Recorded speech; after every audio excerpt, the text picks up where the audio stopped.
Good afternoon, everyone. Thanks for joining us today.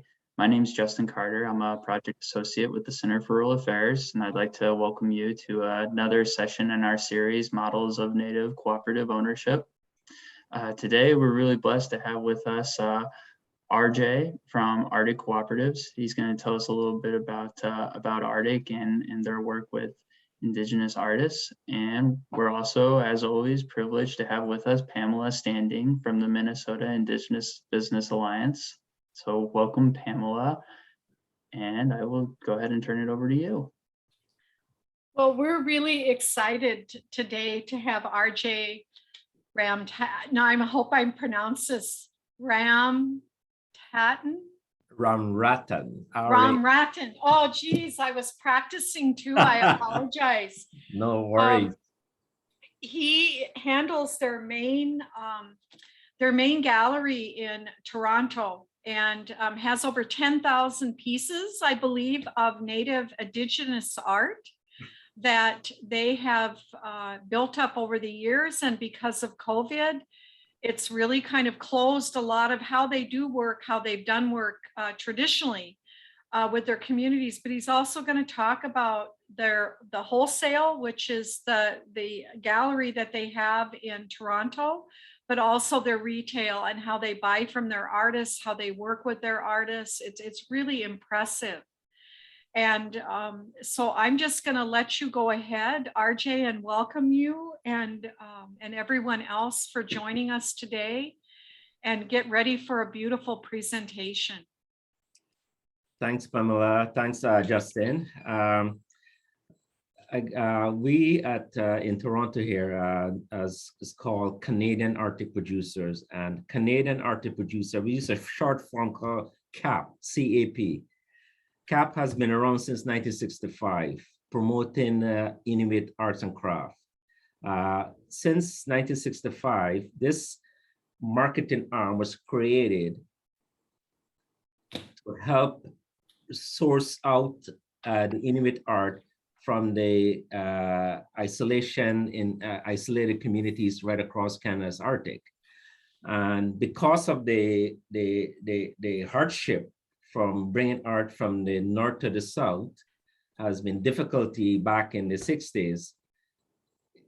Artists would have to wait, 5-6 months before they get paid. But since then, the co-op has formed and become a cooperative movement, which is owned and controlled by the Inuit people living in these communities. Arctic Co-op has been hired, as Dwayne did a presentation with you guys last week on Arctic Co-op, was hired to create that marketing arm to help members art, which is the Arctic Canadian Arctic Producers. I've been working with the Canadian Arctic Producers since 1989. It will be my 32 years here. And working with Inuit artists directly in the communities has been, difficult, expensive, but at the same time, it's been an opportunity for me to learn more about the artists, more about the culture, more about the community, and so on. Right now, we are in 32 communities right across Nunavut, Northwest Territories, and the Yukon. Each community owns their own operation and run by the board of directors and the people. Each one of them have their own voice. The community does not have voice for the other communities. They all have their own voice, which is a great thing to have. CAP has been working with the individuals over 55 years now, buying the art, and not only buying. When the art comes to Arctic Co-op, we have to find ways to move it. And there's so many different ways we've been moving Inuit art. However, time has changed. Today, artists are trying to sell by themselves too, through the network, the internet, and so on. But all of that draw a bit difficulties for them too, because they have to have their own operation, building, way of packing, and all these different things which they don't have. But luckily, artists have their own say whether they want to bring the art to the system or they want to market it directly. The co-op is there for them. An artist create a piece, they bring it to the co-op buys it through CAP, which is us. We give the support and guidance via internet. When we see the piece, we help the manager of the co-op decide, and of course the artist, and we decide what to pay for that piece of art. The art then purchased by the co-op packed it, ship it to the south, where the art arrived at CAP in Toronto here. And when the art arrive here, we process it, we pay back the co-op, and the artists get, before I go that further, the artists get first pay right at the co-op. And when the art comes to the south, we then pay the co-op. Not only what we pay the artist, plus we give the co-op 25% admin free, so they can have that money to continue that operation in supporting the art sector in that store. So our duty, our mandate is to partnership with all stakeholders involved in the Inuit art industry. We partner with the artists. That is the biggest partnership we have. Because without the artist partnership, we can't support the industry. So there's many ways we do, we create this partnership. One, I travel a lot to the communities. I meet up with the artists. I have, town hall meetings and share information, what's going on in the South, what kind of art are selling, what expectation, what can we expect from an artist, what the galleries are expecting from coming out from that communities and so on. So we share information like that. And then the artists also share information with me, said, okay, how do you sell our art, and where does our art goes, and all these things. So all of that information share at these town hall meetings. So building a relationship with artists is number one, because without having a relationship and loyalty, the co-op system will not grow and will not be around as it was today, as 55 years now. We give guidance as much as possible through email, whether a phone call or whether I visit there. We support established artists, or more so, we support the young generation today. The emerging and upcoming artists need that guidance more today than the elders when they were doing it 20, 30 years ago. Because the whole marketing system changed over the years. So guidance is very important to give to these young generation, because without them, the culture will disappear. Many artists today will bring pieces of artwork, the young generation, but sometimes the artwork is not fit the market. The quality of the art is not there, or the medium they use is not right, because, for example, the medium is whalebone ivory. It's hard to market outside of Canada, except for a few countries in Europe. So we will give them a guidance and say, okay, your art is beautiful in whalebone. However, we decide that we would like you to work on stone, where we can market right in Canada. That said, 80% of our market is in Canada. So we have to make sure we want to grow that. We want to grow our market in outside of Canada. And for us to grow, we want to make sure to use the correct medium also. So those are kind of support and guidance we give. And also, if a young artist bring a piece, a bear, and it looks like a dog, we don't say no. We don't turn him away. We will buy the piece. We will give guidance. We will give support and work with him until he gets to become that artist. We would tell him where the work needs to be done. Why the piece, we're not buying the piece today, but we'll buy it in the next week after you redo it. We want to show that kind of support, and we encourage other communities to do the same, as the young generation are the future of that community. So we want to make sure that we don't turn these young generation away from this whole, from the program. So that said, we also like to build portfolios with these artists. How we do that? We partnership with the galleries in the South. when we buy art from all 30 plus communities and all the artwork is in our showroom here today, we have over 10,000 pieces of sculptures. We have over 10,000 prints, like work on paper, then stuff like wall hanging here. We have hundreds of those. And then we have basket out of grass. So now what we do, we partnership with galleries, not only in Canada, but in the US and in Europe. Create exhibition, create shows, whether it's one artist, whether it's several artists, whether it's female artists only, whether it's a community only, and so on. We partnership with them. We'll tell the artists, okay, this gallery in Toronto, love your artwork, and they want to do a show next February. However, we want enough pieces to fit in that exhibition. So we give the artists like 6 months to a year to build, to create that art, and the galleries will actually buy these pieces, and they will not sell it. They will keep it for that purpose only, for that exhibition only. And what we'll do also, we will invite the artists sometimes to attend the exhibition. Then they will see all the artwork under one roof, and you'll be amazed how some of these artists almost in tears when they see all the artwork on pedestals and all of these pieces they did over the last year under one roof. And it really light up their eyes and their heart. And when they go back, they become more, they want to create more, they want to do more, because they appreciate how we take care of the art, you know, how the art has been displayed, how the art has been marketed to the audience. And all of that is part of showing the artists that we have a very, you know, we are passionate, not only for in a business aspect, but for the art.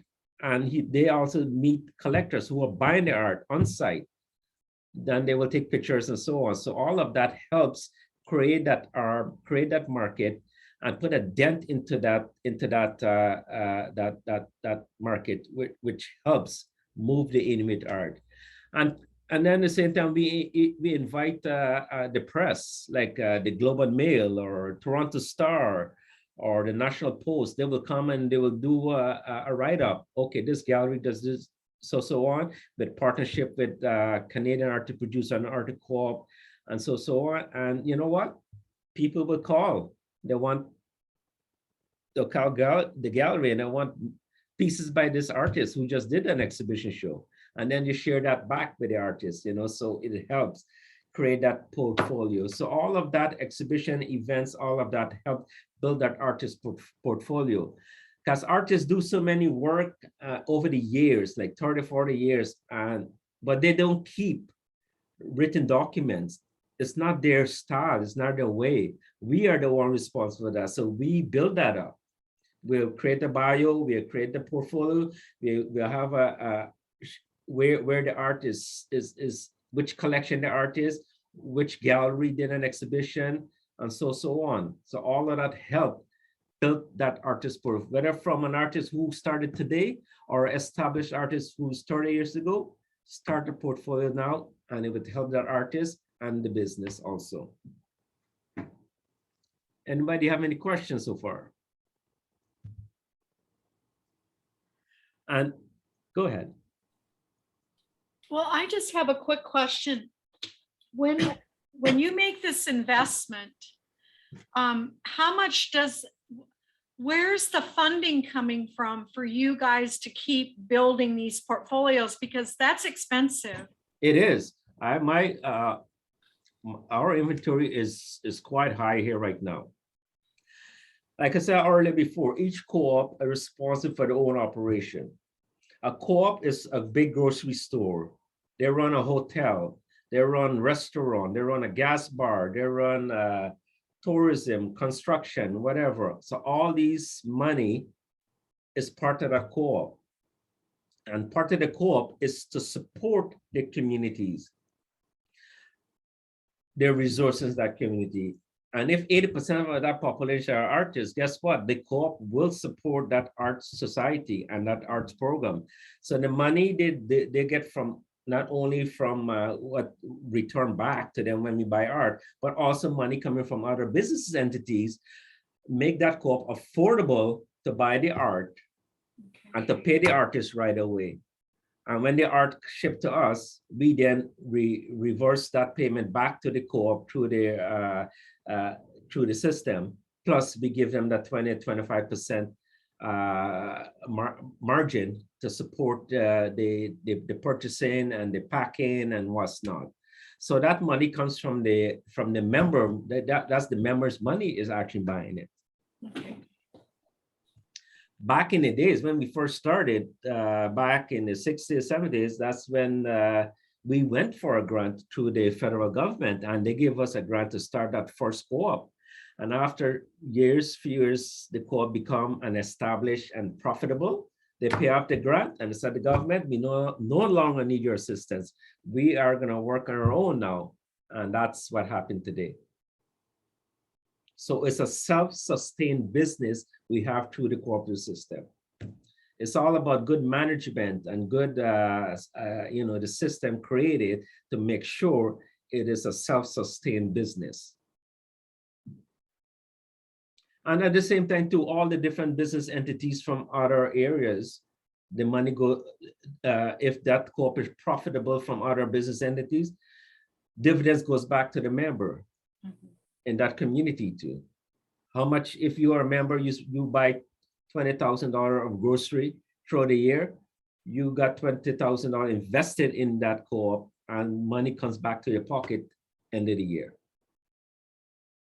So it's again self-sustained, and that's what we want. We want the Inuit people to take control of their own business entity, and we're just hired to create the admin and do the marketing and everything else.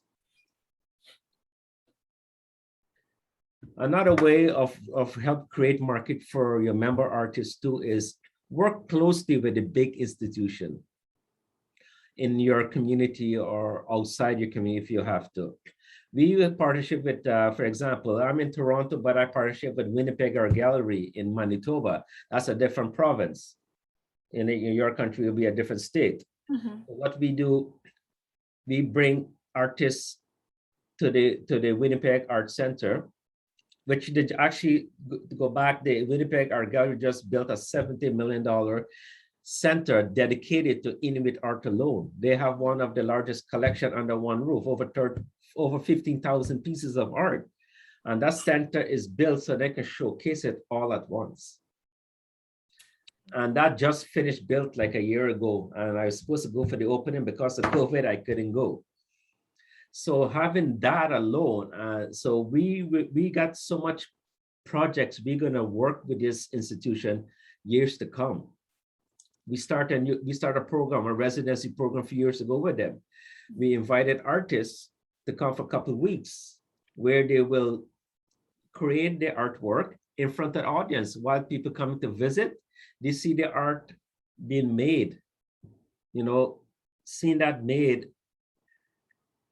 live, it changed your whole aspect, how you want to buy a piece of art now. That artist would make a polar bear. Everybody that wants to buy that one piece.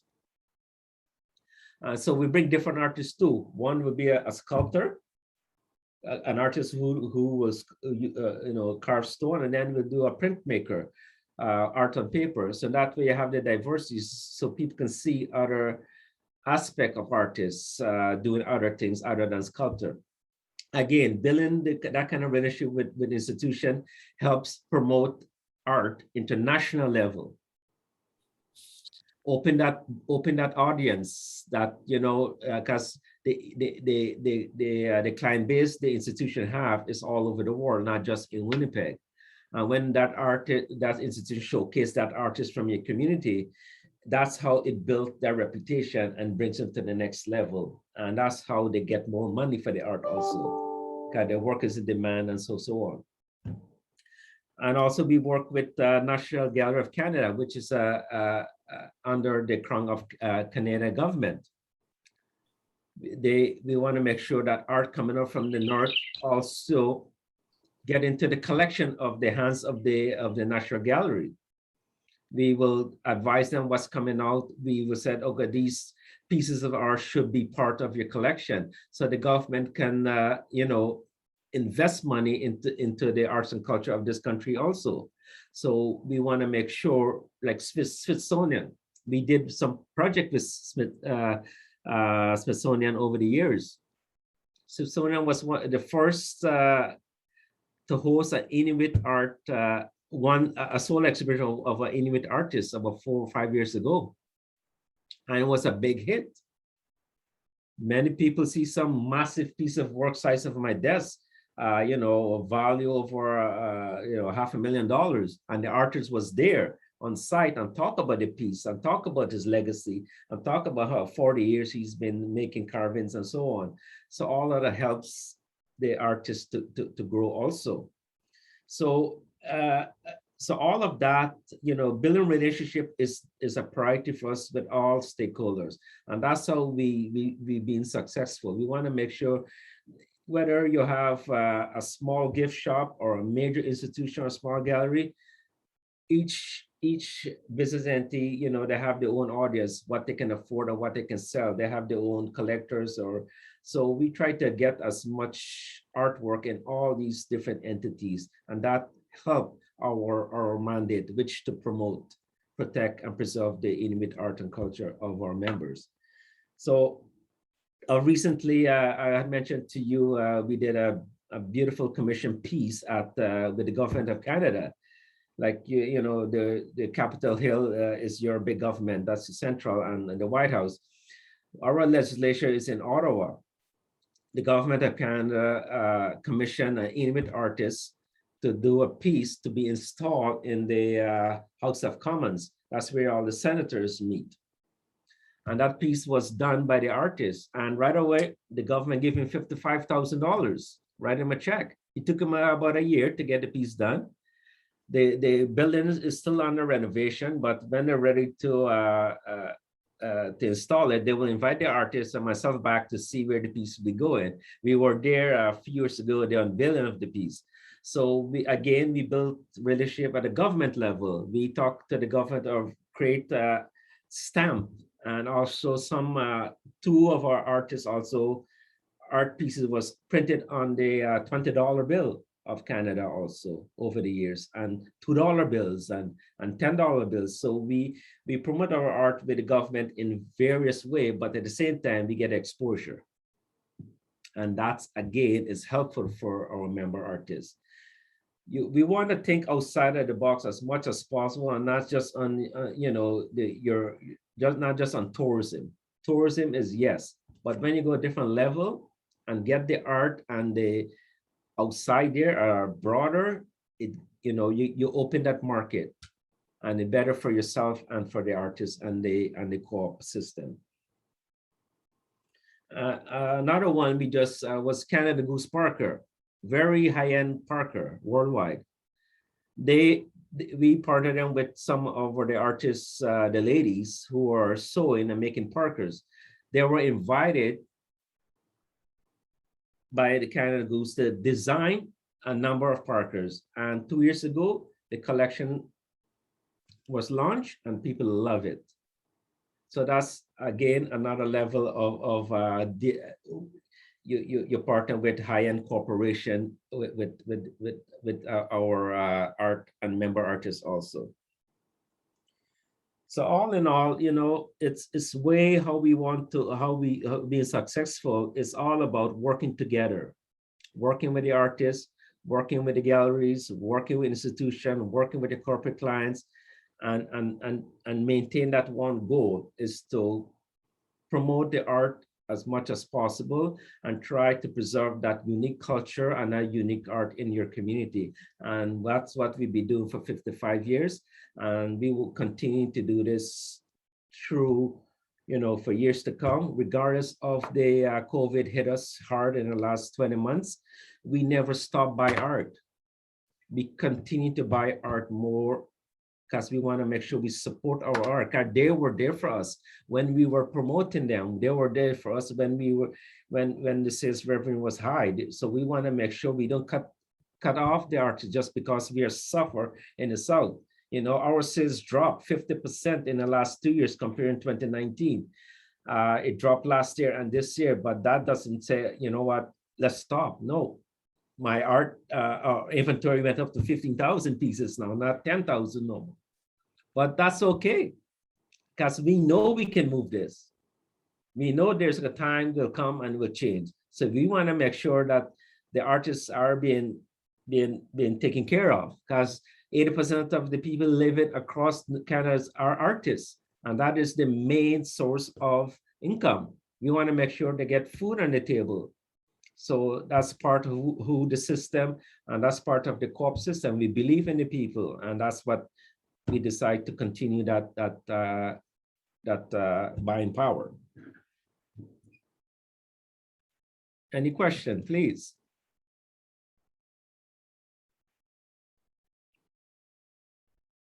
The other thing we're doing today is advertising in various ways.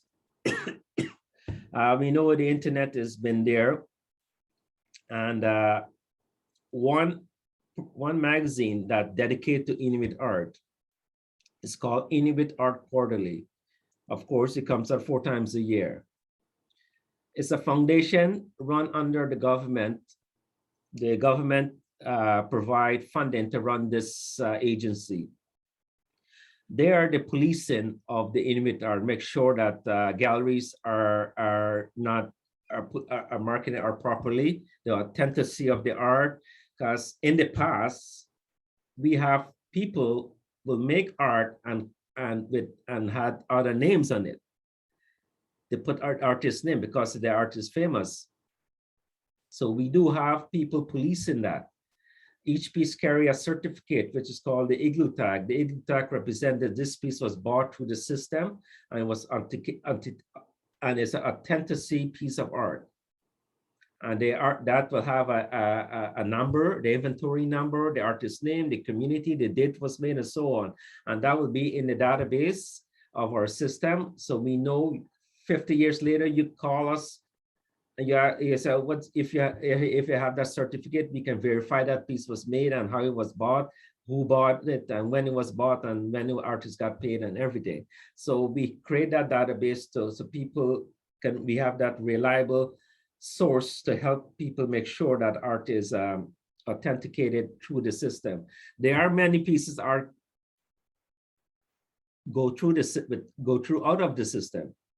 Artists will sell directly, but we have no control of those ones. We only can control what we have in our system. So this Inuit Art magazine, if there's an exhibition going on in Vancouver or in Washington or in Paris, they get involved, and then they will write up articles. Okay, an artist having a solo exhibition in Paris, boom, boom, boom, put it in a paper and print it in a magazine. So the collectors get these magazines. So they know what's coming out from the north and where it's going, what exhibition going on. So they're on top of things. Not only artists who are sculptors or artists who are on paper, but singers and dancers and all these various artists from Canada's north is been promoted through the magazine too. So we all know what's going on in the whole arts program in the Inuit communities and so on. And that helped a lot because a lot of people rely on this magazine. It's been around for almost 35 years now, promoting Inuit art. And a lot of galleries, retail outlets, they're advertising these magazines too. And that brings collectors to the doorstep of these galleries. So they help move the art also. And then they will do spotlight. You'll say, RJ, what's going on in this community? And then I will share information. Whenever I travel in the Arctic, I'll take pictures or video, and then I will share with them. And they will do a write-up in the magazine, plus they have a website, and they will put the video on. This is where RJ was in summer of 2021 in the cabin of this artist for 3 days, and all of that helped promote and encourage buyers to buy and support the Inuit art industry also. I have a quick question, RJ. So when people sell their art to the cooperative, do they also get a dividend for the sales of their art at the end of the year, just like if they purchase from the co-op during the year? It's bundled Okay, the same way as how the co-op store, the grocery store, the art sales, the gas station, all of that, all the revenue bundles okay, create that revenue back to the individual, into that community. okay. And then your certificate that you have, that's a record, is that more of a record internally for all of the art that you have, excuse me, in your facility in Toronto? Correct. Because Okay. the galleries and the gift shops, galleries, institution, when they buy the piece, they get the certificate too. But the consumer, when they get it, they get the piece too, you know? They get the certificate. But there are times they lose the certificate, but under the art, we have a small sticker with the certificate number. Okay. And they lose the certificate and they give us that number and say, oh yeah, we bought that piece in 1983 and so on. And we print it and we get another certificate created and we mail it to them. Okay. Yeah, it's a way of showing that, you know, how much pieces of art we bought through the years, you know, like right now in also since 1965, I'll say we bought over 350,000 pieces of sculpture. We moved over 350,000 pieces of sculpture going back since 1965. Our average, you know, there were times we were buying between 5,000 and 10,000 pieces a year. When it's at a high peak. But over years, the last 10 years, it's changed. Why it's changed? We lost many artists over the years, the elderly. And a lot of them is at age now, they don't carve no more. So the buying power in that community drops. So that's why we rely on the next generation and the upcoming. Like there's one community, I would buy like $300,000-400,000 a year. And that's a lot of art. Yeah. One community. And when you have 30 community, it adds it up, you got a big number there. Yeah. But now that community drops to about, you know, $40,000 a year. Why? The artists are no longer with us. They retire, and the young generation are the one who we rely on. And that's why we give that support and encourage them to continue to carve, continue to support the art program, continue to support your co-op. And that way, you know, we want to, our mandate is to help preserve that culture. And we want to make sure the young generation understand the importance of that. Not only for you to make it for you to have money, but also to be creative, to be sustainable, to make sure, you know, you do the art for the sake of a career path and not just as when you need that extra dollar or money, you know. So all of that, we encourage the young generation to make sure. And that's where the big challenge for me right now is to get art pieces, because in my 30 plus years now, I see the drop in buying because of that same situation. And then the other thing too, we see a lot of young generation, elder generation who still carve today. The grandchildren are trying to take picture now of the piece and try to sell it directly through the social media platform. I can't stop them. I don't encourage it, especially if you're an established artist. Yeah. I find it disrespectful because you, as an established artist, you have a piece made, and you know, in the gallery, your piece can sell for $40,000-50,000 for one piece, and then you have your granddaughter or taking a picture and try to sell it on Facebook. Collectors don't like that. Yeah. The buyers don't like that. They will send me. They will take pictures, because some of them art, they're all them on social media. They say, RJ, why is Paul Maliki Bear is on Facebook for this amount of money? And then I have to explain to them. But when I'm talking to Paul, this is an artist. When I talk to this, he's an established artist. His art pieces sell between 10 to 40, 50,000 for one piece. He come out right out. He doesn't like it either. Because sometimes they take advantage of the elders. Yeah. Yeah. We want to make sure when we speak to the elders that they understand how it hurts them. So we try to make sure if you're going to use a social platform media to advertise the art, make sure it's very respectable, genuine, and they pay fair and not, you know, it's not a flea market. Yeah. This is quite, these art are quite, you know, handmade art should be very, you know, marketed in a very respectful way. People should not take advantage and try to sell it through a car trunk or a flea market. No, that's disrespect to the artist and your community. Yeah. So those are little things I will advise the artists them to be aware of.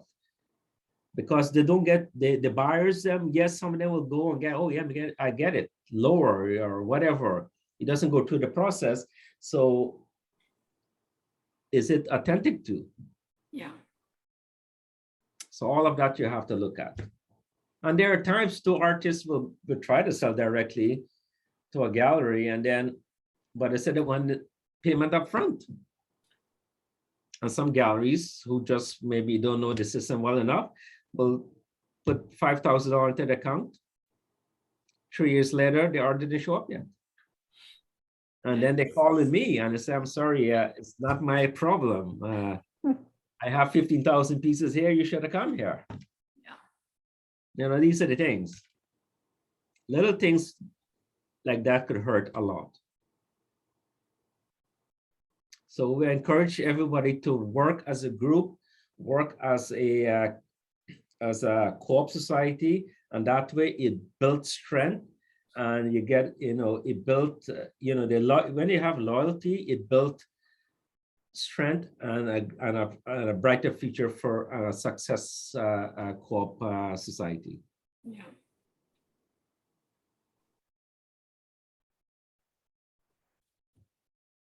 The other way we help our market too is a lot of collectors or gallery owners or writers, they do a lot of book literature too.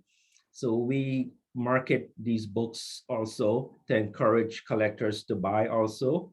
And we put into the galleries, whether it's on an artist or a community or just a writer decide to write on spiritual pieces or whatever, all of that helps. And it's not, the book is not about making profit, it's just about the way of showing how the art has been moved and so on. The other thing we're doing right now, we're going to be invested hundreds of thousands of dollars in our digital platform in coming years to be built in a way that it not only can be beneficial for the buyer, also for the artists. So artists can go back and see some of the pieces, look at some of the work they done 10 years, 15 years ago. And also there will be an area where the biography of an artist will be on the website, and they will have access to go in there also to have a biography printed, or we can, and we will upgrade the biography for them also. And that whole digital platform will share not only for the retail, the wholesalers, but also is there for the retail to share with their information there to share on the community and the artists, the buyer and all of that. So they get a full scope of what they invest money into a piece of art, they get the whole package. And it's going to cost us a lot of time and money and resources, but that is the future of our platform. We want to make sure there's storytelling on spiritual pieces, there's storytelling on the artist, when he started and why you choose this dimensional piece of art and why you choose this subject matter, or these kind of things. It helps. So the consumer and the buyer understand that artist, and they know, you know, so that they support, so they understand not only you get a polar bear, but there's a reason why the guy make that polar bear, you know, so it helps sales and market that piece of art.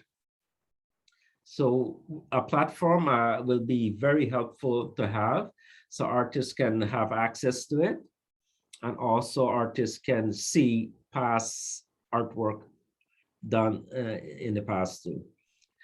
Like I sometimes I have to do report for my board of directors. One community said, okay, this artist want to know how many pieces he done in the last 10 years. I punch in his name, I run a report, show, okay, he did so many thousand pieces, and here's the number. And he said, wow, you know, when you see that kind of report, it's encouraging, and they share that with their grand and their son and daughter too. Do you ever get collectors that come back and they want to sell their collections or have them go back into the community? Like with the place, I remember you talked about that place a little over a year ago, the one in Winnipeg, the Right. Inuit Arts Center. Yes. Is that affiliated with Arctic Cooperatives, or is it its own?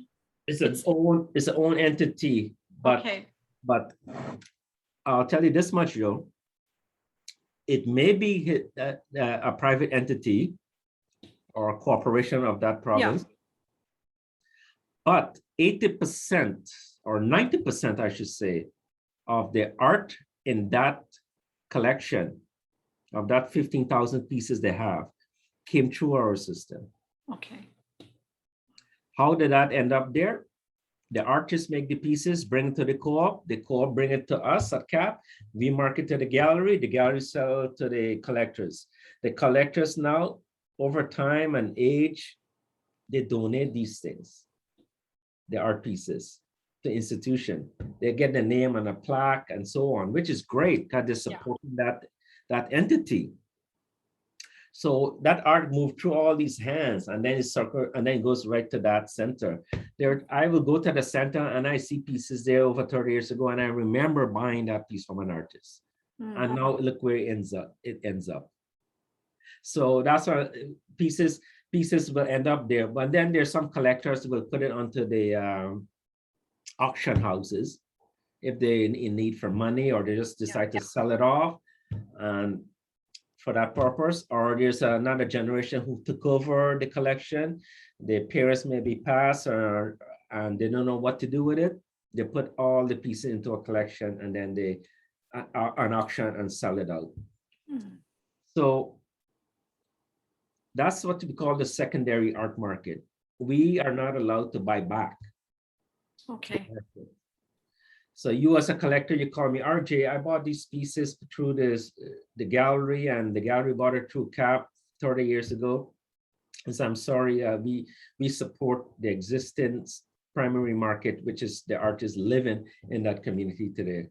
But I encourage them to go to galleries who are, you know, who have knowledgeable on Inuit art, and take it to them and assess it, and tell you the value, or take it to an auction house, get it reassessed, and then you have an idea what your collection worth before you try to sell it and so on. Okay. Because our main, the co-op system main mandate is to promote, protect, and preserve of our existing member artists right now, and that's what we're doing by support the primary market.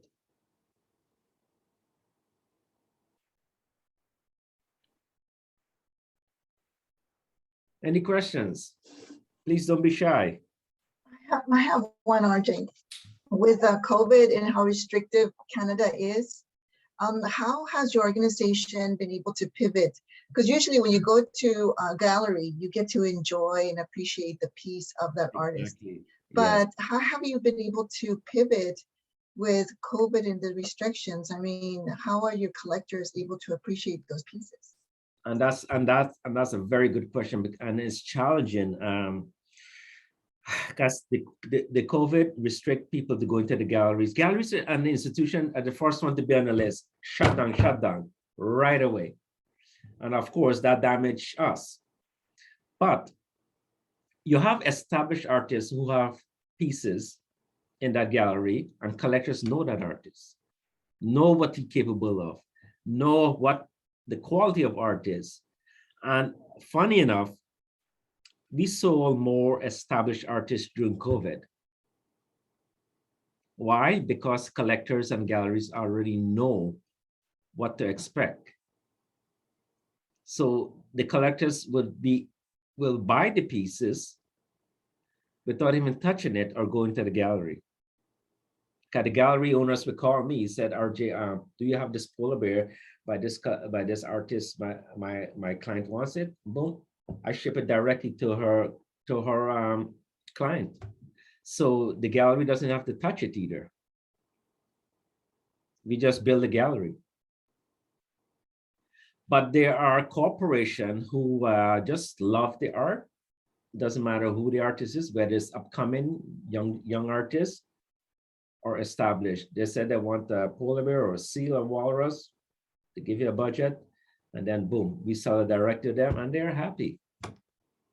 COVID has changed a lot how we market our art today, and that's the reason why we are paying more attention in the coming years to rebuild that digital platform to make it more easy and accessible to our buyers, so they can share information from that with with the consumers and the audience. The other thing to help also, Lucia, is when a collector buy a piece from a gallery not able to touch it,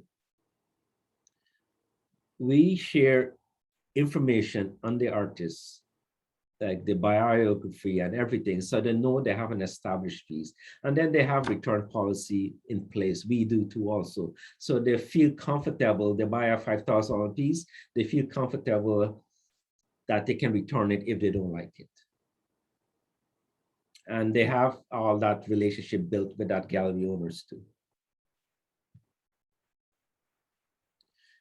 I'm sorry, Yeah, go ahead. I had another question, but I'll just wait. No, it's the relationship again. When the consumer build a relationship with the gallery, how the gallery treat that client, that customer, they come back. It's all about that service again, you know, and they come back regardless if they're not able to touch that piece before they buy it. I really appreciate the fact that you mentioned early on in your presentation how, you know, the young artists that come in and they meant it to be a bear and it looks like a dog. I really appreciated the fact that your agency is able to buy that, because I think that if I was an artist and you did that for me, you would nurture that creativity, and that would be so encouraging for someone that's just starting off, especially a young artist. Especially a young artist, exactly. I was doing an interview with an artist 2 weeks ago, because we're celebrating our 50th year anniversary of Arctic Co-op. So I kind of asked them about Arctic Co-op. What's the first thing come to Arctic Co-op? Like, how does it benefit you and so on? I'm going back to this one artist I spoke to you guys about. His name is Paul Maliki. He's in almost 70 years old. Paul and his wife, I'm on the phone talking to them just before I went on holidays. And he said, RJ, having the co-op there is like his way that he can like almost sleep at night, knowingly he can bring his artwork there, get paid for it, and not to worry when the next meal will be on the table. I asked him, when was his first time he brought a piece to the co-op? Arctic Co-op been around since 1965. He brought his first piece in 1967, and it was a whale, he said.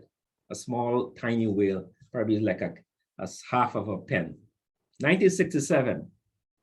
And he said this piece, when he brought a piece, he was 9 years old. He started 9 years old when he started to carve. And when he brought a piece to the co-op, he get $1. And then he bought this big fat gum candy. And he said, you know those big fat jock, we call it? And he said he remembered that candy. He was so happy he get money for his piece of artwork.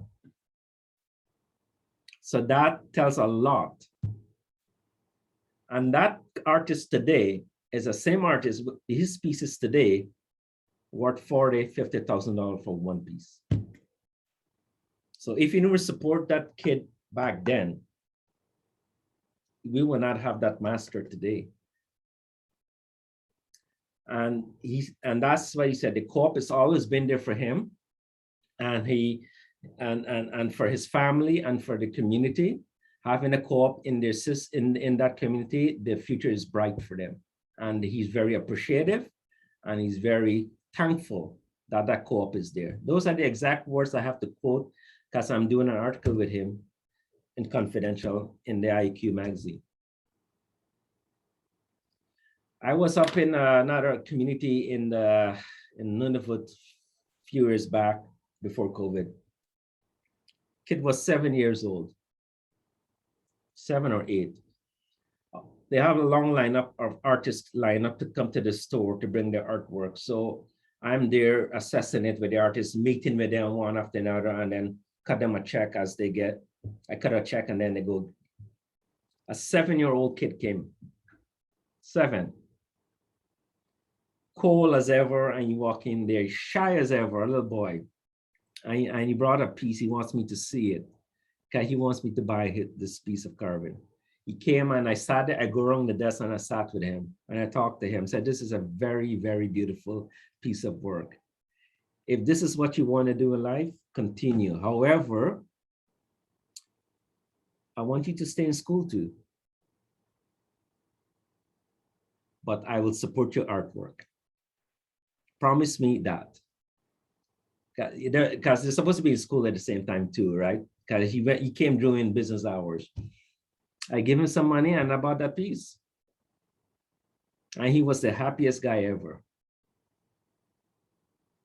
And that's what you do. You encourage these young kids. I enjoy going to this community when I buy art, not only to buy art, I spend time with them. I go to school, I watch them play games and everything, go and talk to the principal and say who I am and so on. I would spend time with the elders, in the wintertime, they build an igloo outside the community, that's their pastime. They will go and hang out. I will go in the igloo with them and I will have tea. They'll do drum dancings and what's not, and I will enjoy that company. They will talk the story in their own languages. And the smile tells a lot. I don't need them to translate. I know, you can feel that. And when I go there also, the carvers then will take me hunting or fishing. I'm not allowed to hunt, but I go as a day trip just to learn more about the culture and who they are as a person, not just someone come in and bring a piece of art. So that's the relationship I like to build with our artists. So they're not called artists, they're all my friends. And that's how we, bring people together, loyalty, and it really helps each other. We rely on each other. If we want to see growth, if we want to see success, we have to work together. And that's what this whole conversation is about. It's about partnership with your stakeholders. And stakeholders is from the artist to the consumer, to the gallery, institution, corporation, or else the business will not be successful.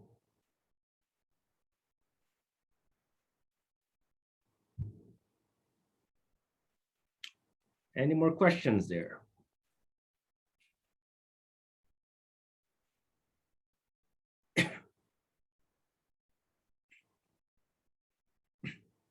We're so appreciative of your time and taking the time to represent with us. And, we'll have a document now. And your story is so beautiful. Oh, someone has their hand up. Go ahead. Is that you, Danica? Yeah, it's me. Sorry, I couldn't get to my buttons in time.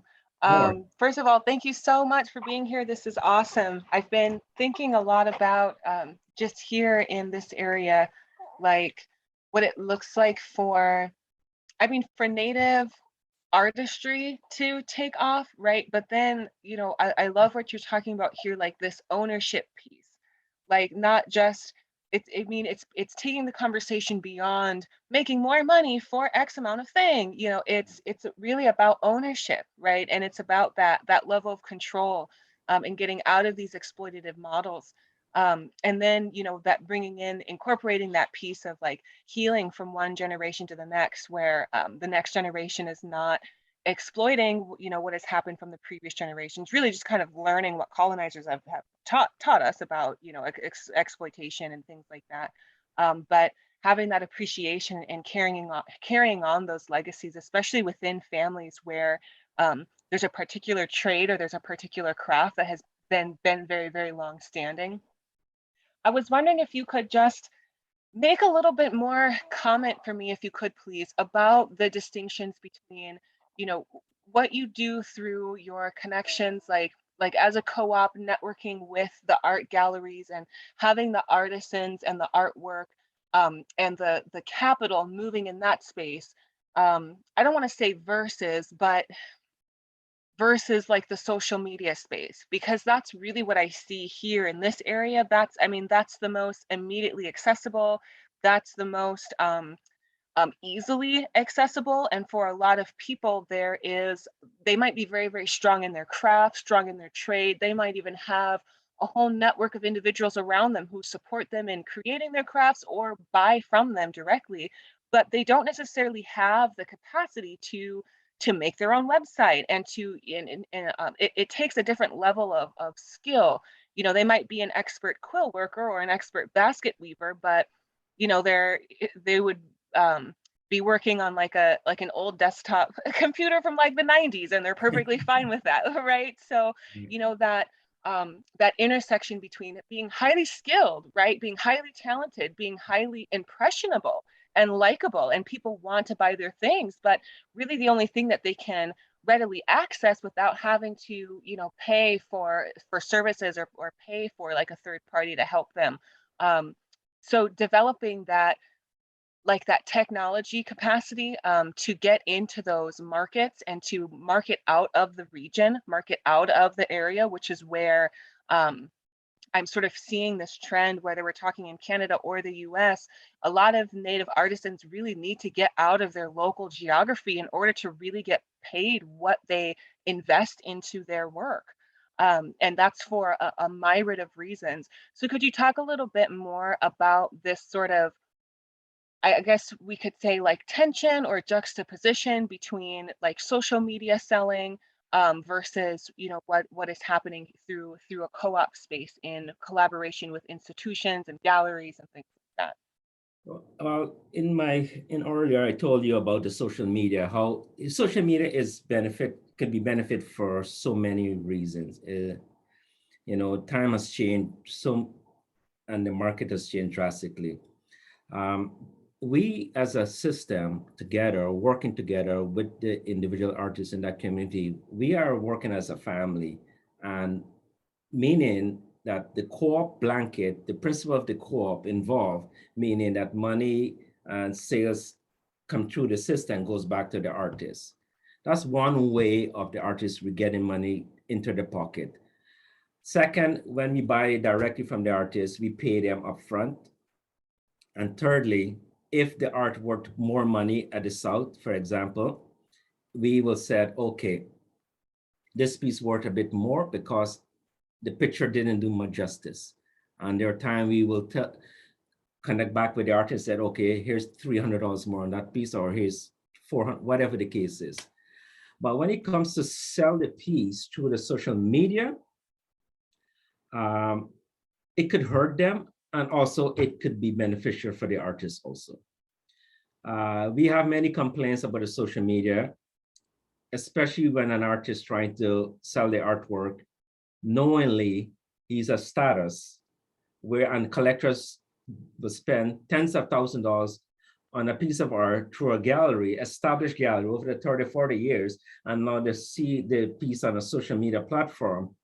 They get very upset and angry because they said that now devalued their artwork and that artist. But the way, from my understanding, your question is, if there's a way for artists to sell their work directly on a digital platform that is established and respectable for the art and the society and the community, I will encourage that. I will say, the government of Canada support Aboriginal business and Indigenous business in this country. And Indigenous artists can apply for funding to create website, whether through a community artist society or whether through a group in a region, or whether through themselves. But that is something that artists need to do. They have to want to do that. I'm not going to tell the artists to do it. It's up to them if they want to do that.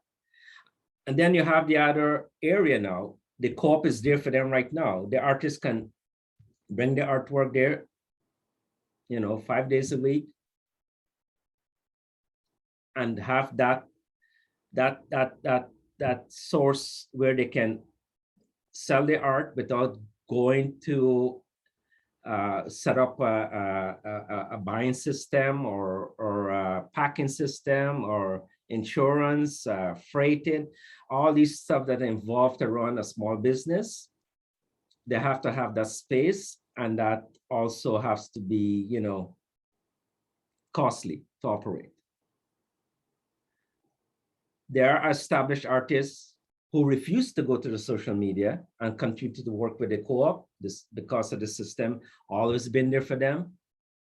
And it's always there for the last 50 years, generations, their parents and so on. And they know end of the year, they will get dividends back, not only through the art, but also through the other business entity I spoke of, the grocery store, the convenience store, the gas station, the hotels, and all of that.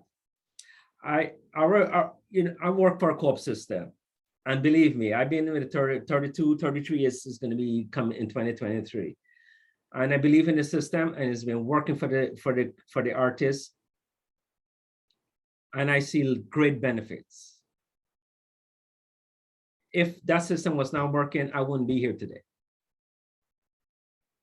It helped the artists to build portfolios. It helped the artists to build that collection. If we work with one area, if you have an artist doing 20 pieces and he went to 20 different social media platforms, and we haven't seen any, the institution in Canada, any major institution haven't seen any, the galleries haven't seen any, guess what? This artist's portfolio disappeared. How do we build a portfolio for that artist now, when all his artwork went to 20 different areas into our home, which that art will never be seen again?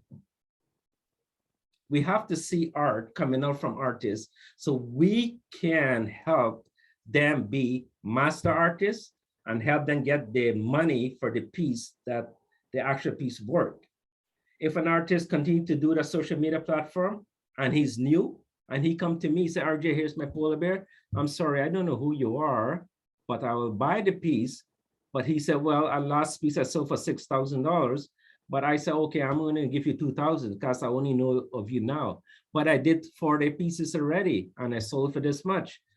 Again, I don't know who you sell it to. I don't, because I now have to find that audience now to help market this piece. Especially if I'm going to the gallery and you never heard of you. Believe me, they don't want to spend big money. They want big, they want to have an established.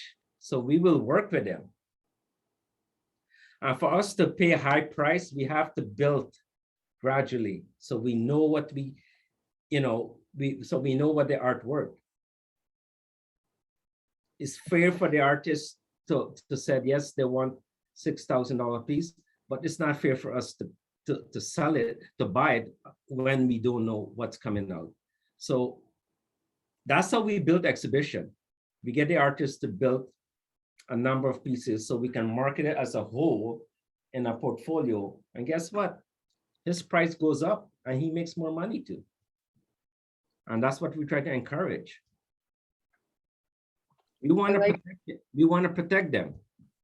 Yeah, that makes a lot of sense. And that's definitely a different model than kind of the freelance, everybody gets your beadwork on Facebook or on Pinterest or on Instagram. And then it's just kind of like a rat's race to kind of outsell everybody else, but kind of lowball other beaters and other artists as well. And I like the emphasis here is less on the price point and what it looks like, and it's more about, you know, who the person is, and that story piece is very, very crucial. So it's that focus on the person and the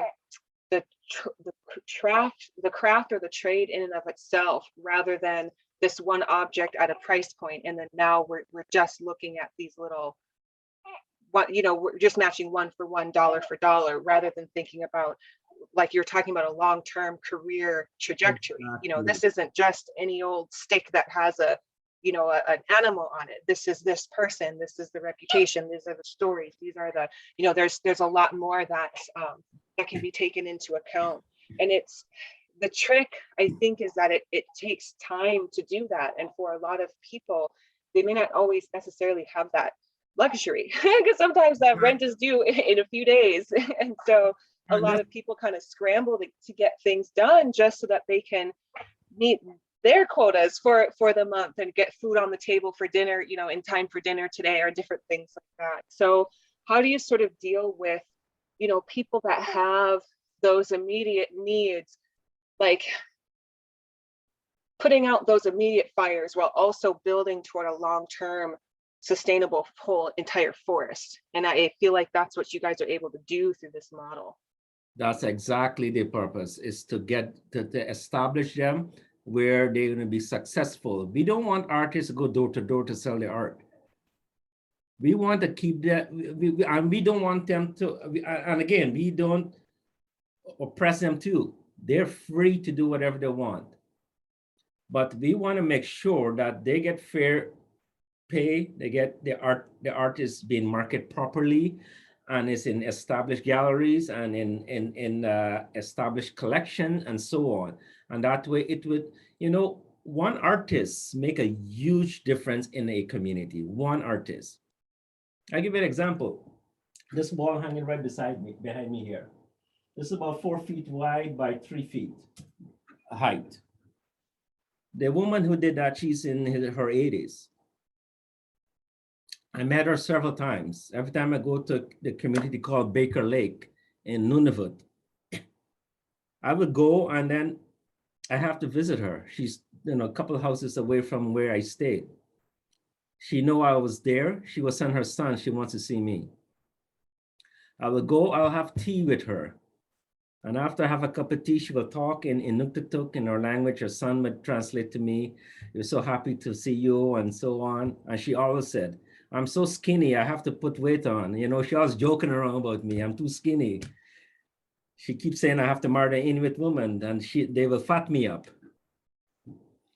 So I enjoy her company. I enjoy her artwork. I worked with her for over 30 years. You know, she's filled with energy. She filled with life, you know. She got this solid gray hair. Wherever I go there, I always call her the Queen of Nunavut. She will show me now, RJ, she comes out, she roll out 3 wall hangers. She did this. By the way, I usually send messages way ahead of time when I go into the community to buy art. I will give them a month. I say, okay, I'm going to be there for a week. I will come there to buy art and meet with you guys and discuss art and discuss the marketing condition and everything. So when I'm there, artists will have artwork make, they don't bring to the co-op, they'll wait for me to come. Because they want to show what they make. They want me to see what they make. They don't want to share with no one else.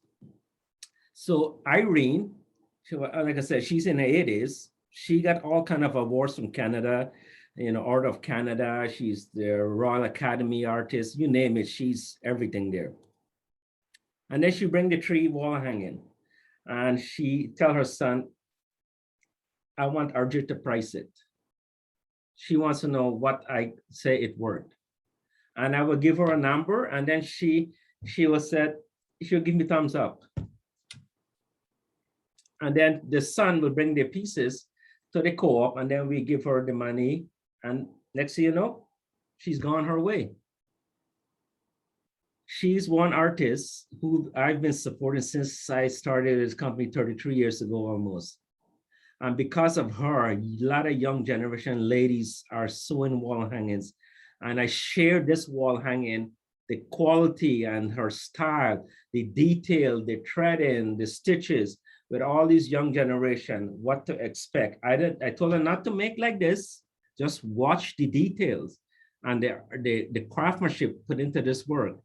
And you know, the kind of artwork I'm getting today because of this one lady there, this one artist, the quality has, it used to be there, and now all the young generation, the quality gets up there. Now they're competing within themselves to get better. And that's what it's about, one artist alone to make a difference in that village. And that's what we like to see. And the funny thing, the same day I was about to leave to come back, I saw her on a four-wheel. I asked her where she's going. Her son, she said she's going hunting. At 82 years old, she bought gas, she bought ammunition, she packing a rifle, all these things. She's going hunting, and she will go for a week alone. Power to women. That's awesome. So these are kind of things I see and I get involved. You know, I love going visiting, and that's, you know, get to understand the community they live in, the home they live in, the life they live in, the culture. And again, that's what makes this system great, is we have an understanding and a great partnership. And I encourage that. As you guys take on this new adventure, you know, it's all about working together, loyalty and building relationship, work together, you know, bring people together.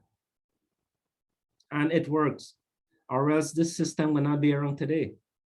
From 1965 to today, it worked.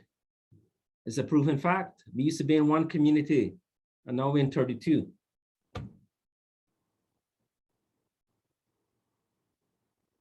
Thank you so much. Thank you. Thank you.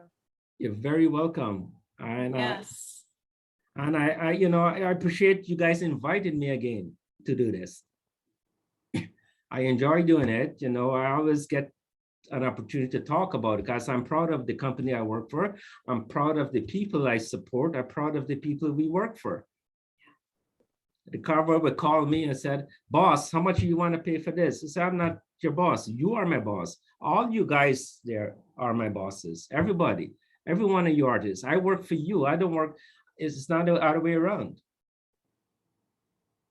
And they have to know that we were hired because you are the member. You own everything here. You own this building. You own the art. And that's what it's about. Give the artists, give the indigenous artists and the people control of their own. And we are here to just manage, administrate, and create that arm to market and to move this beautiful, unique art they created. RJ, thank you so much for your presentation, and you're such an inspiration. And I took a lot of notes because we're trying to form a statewide arts cooperative here. And I'm inspired.